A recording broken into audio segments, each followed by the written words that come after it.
मेरे बड़े भाई जावेद सरवर, जिनको मैं प्यार से भाईजान बोलता हूँ, पतंगबाजी में उन्होंने मुझे ये सिखाया। पतंग लूटते वक्त अगर तुम्हारे सामने दो बड़े बड़े लड़के आ जाएं तो फाड़ दो पतंग।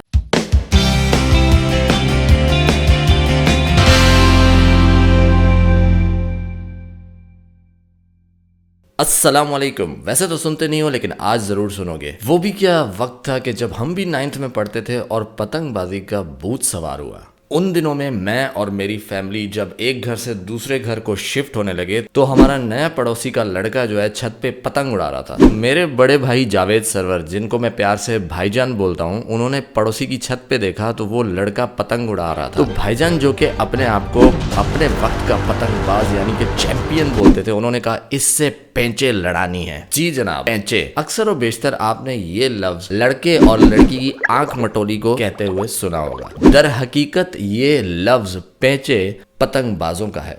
पेंचे लड़ाना, पतंगबाज जब अपनी दोनों पतंगों को आपस में लड़वाते हैं और एक पतंग कट जाती है जिसकी, वो बंदा हार जाता है। इस चीज को कहते हैं पेंचे लड़ाना। पतंग की डोरी, जिसे हम मांझा कहते हैं, मांझा जो है कलर और ट्यूबलाइट के टूटे हुए कांच से बनता है, जिसकी वजह से उसकी धार बड़ी ही तेज होती है, उससे भी तेज जिसकी बेगम की जबान बड़ी तेज धार। असल वक्त मांझे को चेक करने का उस वक्त आता है जब दो पतंगबाजों की पतंगे आपस में लड़ चुकी हों और नीचे खड़े 6 लड़के हवा की अपोजिट डायरेक्शन में ऊपर आसमान को देखते हुए जैसे कि बिरयानी बट रही है। ये वो लड़के होते हैं जिन्हें कहा जाता है लुटेरे। जी हाँ, मतलब जिसकी पतंग कट गई उसको ये लूटेंगे। इसको कहते हैं पतंग लूटना। ये वो क्रिकेट टीम के 12th मैन वाला रोल अदा कर रहे होते हैं, किसी की पतंग कटे और ये उसको लूटे। लेकिन दोनों पतंगबाज के अपने 2-2 लड़के भी खड़े हुए होते हैं कि अगर मेरी पतंग कट गई तो तुमने लूट के वापस लेके आनी है। लेकिन उनके साथ 10-12 मोटे, पतले, लंबे, छोटे लड़के वो खड़े हुए होते हैं जिनको कहा जाता है बेगानी शादी में अब्दुल्ला दीवाना।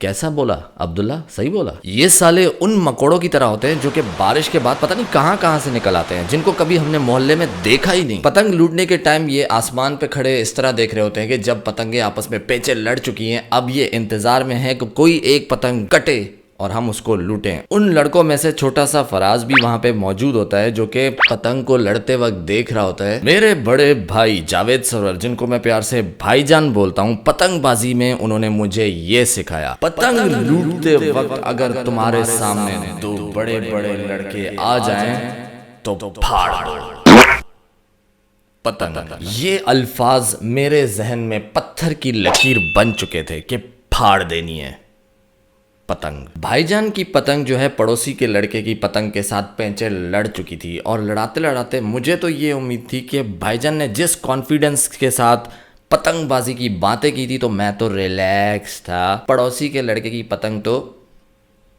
गई, पर ऊपर उस वक्त हवाओं में हुकूमत बदल चुकी थी और भाईजान की जो पतंग थी उसकी तकदीर में कुछ और ही लिखा था और नीचे अवाम की उम्मीदें खाक में मिल चुकी थी। भाईजान की पतंग जो है वो बहुत ही बुरी तरह फंस चुकी थी और पड़ोसी बड़ी महारत के साथ उसकी पतंग को इस सिचुएशन में डाल चुका था जैसे गब्बर ने बसंती को नाचने की सिचुएशन में डाल दिया था। दूर गलियों में खड़े 3 से 7 लड़के, जिनमें मैं भी खड़ा, ये नजारा देख रहा था और अचानक मोहल्ले में एक आवाज गूंजी, वो काटा। और लड़कों का हुजूम गधों और घोड़ों की तरह यूं भागा और मैं बोंगों की तरह वहीं का वहीं खड़ा रहा। भाईजान की पतंग कट चुकी थी और वो दूर से अपने हाथ के इशारे से 5 उंगलियां दिखा रहे थे, जो कि उस वक्त मुझे वो कोड समझ में नहीं आया। लेकिन जब उनका दूसरा हाथ देखा तो उसमें था एक अदद चप्पल, तो मुझे बात समझ में आई। पतंग लुढ़कते लुढ़कते कभी किस गलियों में कभी किस गलियों में लड़कों को भगाए जा। खुदा की कुदरत ऐसी कि पतंग लुढ़कते लुढ़कते उसी गली में आई जहां पे मैं खड़ा था और मेरे पैरों पे आकर गिरी। भाईजान की दूर से मुझे चीखों पुकार सुनाई दे रही थी और मैं पतंग को अपने पैरों में देख रहा था और जब सामने देखा तो धुंधला सा एक मोटा बड़ा लड़का मेरी तरफ आने,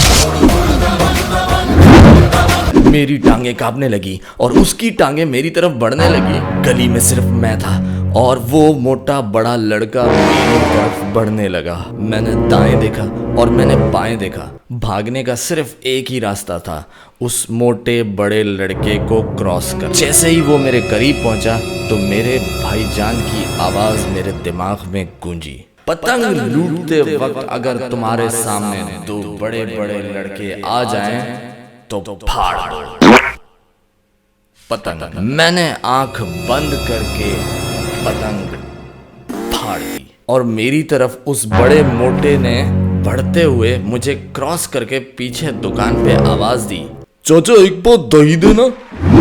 अगर आपके साथ ऐसा कोई किस्सा हुआ है तो कमेंट बॉक्स में जरूर वो लिखना, मुझे पढ़ के बड़ी खुशी होगी। अगर मुझे पहली दफा देख रहे हो तो सब्सक्राइब कर दो, और अगर पहले से सब्सक्राइब किया हुआ है तो लाइक शेयर कमेंट जरूर करना। राइट हो गया, अल्लाह हाफिज।